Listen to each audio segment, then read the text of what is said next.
Mantan Direktur RSUD KLU Dr. Samsul Hidayat divonis 5 tahun penjara oleh Majelis Hakim PN Tipikor Mataram. Dr. Samsul selaku kuasa pengguna anggaran proyek pembangunan ICU RSUD KLU tahun 2019 juga dibebankan membayar denda sebesar 300 juta rupiah subsidi 3 bulan kurungan. Vonis yang sama juga dijatuhkan terhadap terdakwa E. Bakri selaku pejabat pembuat komitmen dan Sulaksono selaku konsultan pengawas. Sementara terdakwa Darsito dijatuhi hukuman lebih tinggi. Kuasa Direktur PT Apro Megatama selaku kontraktor pelaksana itu dijatuhi hukuman 7 tahun penjara dan denda 300 juta rupiah subsidi 3 bulan kurungan. Darsito juga dibebankan mengganti kerugian negara sebesar 1,753 miliar rupiah. Apabila tidak dibayarkan hingga putusan ingkrah, maka aset-asetnya disita.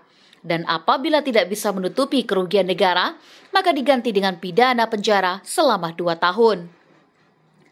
Vonis yang dijatuhkan terhadap keempat terdakwa lebih ringan dibanding tuntutan JPU.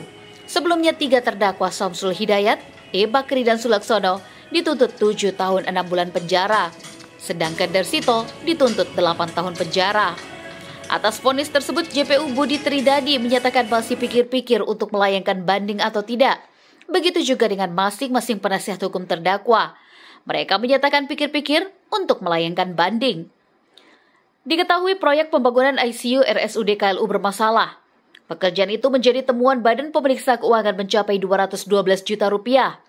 Namun dari proses penyidikan dan hasil audit yang dilakukan Inspektorat NTB, muncul kerugian negara sebesar 1,57 miliar rupiah. Proyek ICU tersebut dikerjakan PT Apro Megatama dengan anggaran 6,4 miliar rupiah.